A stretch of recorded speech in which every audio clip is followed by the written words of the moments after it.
Most people spend more time planning their vacation versus planning their retirement. Crazy. All right, guys, today we're going to be talking about financial goals you should be hitting in your 20s. For those of you who are new to the channel, we're all about reaching to $100,000. That is my personal goal, and by sticking around to this channel, hopefully you can reach that goal as well. All right, guys, let's just get straight into it. These are the financial goals you should be hitting in your 20s. So, number one, starting with getting out of debt. I understand you're probably new to the adult world. You got your first credit card. You're out of college, which means you have student debt. And I'm telling you from experience, most people don't get rid of their debt in their 20s. And the crazy thing is you can totally get out of debt in your 20s. I get it. When you're young, you want to look all flashy. You want to get all the cool brands. You want to have that nice car. But I'm telling you guys, it's not worth it to destroy your future just to look good for this time period of your life. There's no better time to take advantage of compounding versus in your 20s. You just got to make sure that you're not compounding in the wrong direction, that you're not compounding negatively. And I'll tell you why you got to do this in your 20s. I know someone who's in their 60s right now. He's about 20K in debt and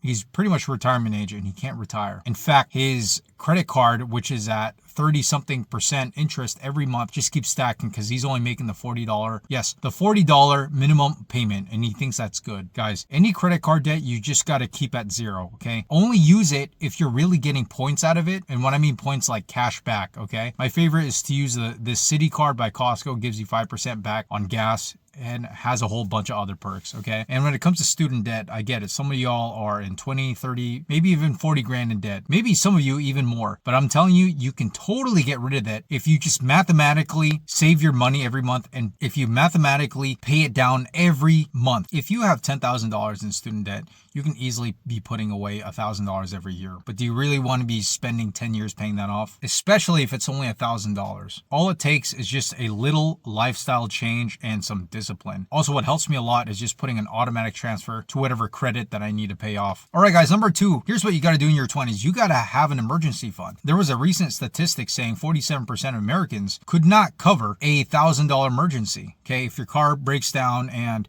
you got to pay $1,000. They just can't afford to pay it off. Okay, if your car breaks down and you need $1,000 to go fix something, maybe your ignition coils or your spark plugs, these people literally can't afford it. What ends up happening is now they have to go to a rushed mechanic place and get this fixed ASAP, right? And because of that, they end up paying a convenience fee, which is more than $1,000. So now you're ending up having to pay more than you needed. I'm just telling you right now, based off experience, I know a lot of people who've been through emergencies and all they get. I'm telling you right now, I've seen some people who've been hit with an emergency, did not have the cash for it, so they just went straight to the credit cards. And the crazy part was these people are getting paid pretty decent. Don't be like that, guys. Okay, number three, guys, we're gonna talk about opening up an investment account or a retirement account. Now, I include these both in under number three because they're pretty much the same thing.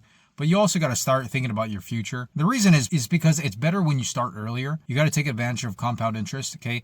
$10,000 into the stock market today is worth a lot more $10,000 than when you're in your mid-30s. I'm telling you guys this from experience. Now, I was able to get started in my 20s. I know so many other people who did not even start at all, okay, until their latter 30s. They lost out on so much gains. If you're here in America, when you're invested into the stock market, assuming everything's good, which it usually has been, it's like an unlimited money printing cheat, guys. You just put money aside that you weren't going to use anyway, and then just watch it run up. The cool thing about having an investment account or a retirement account, especially retirement, is because it's not easily accessible versus like a checking account. A checking account you just access through debit cards and it's just automatically deducted. Whatever you want to buy. You want to buy new sunglasses, you want to buy clothes, it's easily deducted. But if that money was put away in a Roth IRA or a 401k account, you got to deal with penalties. You got to pay the tax. And that's just more steps. Better to keep it in there versus having you just use it for stuff you didn't need in the first place. Chances are you probably already had clothes. Chances are you probably have enough glasses anyway. Speaking of glasses, guys, you're wondering why I'm wearing glasses, and that's really to conceal my identity. Perhaps once I reach my goal of reaching $100,000, maybe I'll do a face reveal. Also, if you've been keeping up with the channel, these glasses are fixed. My other ones are broken. Also, I bought some new ones, so stay tuned, guys. Number 4, if you're in your 20s, of course, you're still trying to understand this adult world, this adult life. And I think right now is the best time to start implementing your good habits. Okay, you got to do it while you're young, not later in life when you're older. Right now, you should start figuring out, okay, more recipes to cook so that you don't have to go outside and eat out all the time, because it does get expensive. By now, you should understand your clothing style. You don't need to be constantly buying clothes left and right. I know some of you guys got that impulse because you're just bored. Well, guys, I'm telling you, it's so much better to have just a simple life, having the same clothes, already knowing what to wear for the next week. Also, guys, bonus, it's also good to have some cheap hobbies. Of course, you don't want to just stay in your room, just, watching paint dry just as your money stacks. You also want to have some fun, but there's plenty of free stuff you could do as a hobby, like exercising, go on hikes. Like, those are free stuff, guys. Go on walks with friends, go join a small community.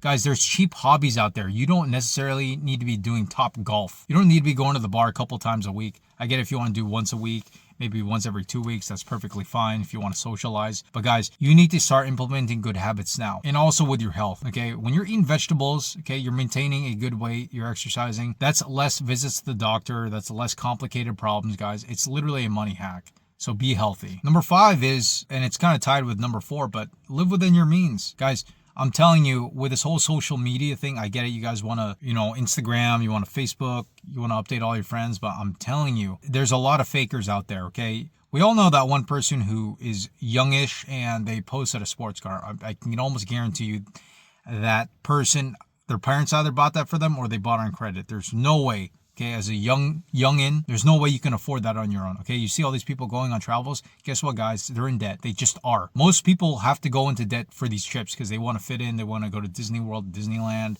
They want to go to the Bahamas. They want to go to Europe. I'm telling you from experience, because I'm in the trenches. I see it happen all the time. These people are working these bottom jobs and they think, oh, you know what? Trisha's going to Paris. I might as well go to Paris. It's literally just a popularity game, and these people want to fake win. Okay, word of the day, they want to fake win. Much better to just do local trips, because truthfully, no one really cares about you on Instagram. Okay, all these likes, it's all fake. It's not real. All these comments, all your real friends are the ones texting you and hitting you up every day. And all these people are just gathering likes. No one cares. I'm telling you this. This is stuff I wish I knew when I was young. I say that as if I'm old, but I'm actually still in my 20s. That's the interesting thing. Okay, guys. I know some of y'all are going to get a new job. You're going to get promoted. You're going to be getting paid more. And it's best to just keep your expenses the same where they are. Okay, that's the thing with building wealth. Just because you're building wealth and you get more money doesn't mean you should get a new Mercedes or a new BMW, guys. That's just how you eradicate all the gains you just made. And then you end up in the same spot. And then now you have to even work even more. I know people who are working 80 hours a week, and then they suddenly have the itch to get a new car because they think they deserve it. And then boom, you just destroy the increase in pay that your raise gave you. Now, guys, those are financial goals you should be hitting in your 20s, and they're all doable in your 20s, guys. I mean, we're not asking you to hit $1 million in your 20s. These are all completely just discipline stuff that you can do right here and now. Also, guys, something cool to know. I stopped door dashing and I've been losing some weight. So my jawline's kind of coming intact. It's super nice. See? So being financially literate helps you lose weight and be healthy. All right, guys. Well, if you've enjoyed this video of financial goals to hit in your 20s, please subscribe to this channel. It really helps out. I want all of us to make it. I want all of us to reach to $100,000. And what better way than to do with a community with like-minded people, guys. All right, guys. Like and subscribe and have a wonderful day.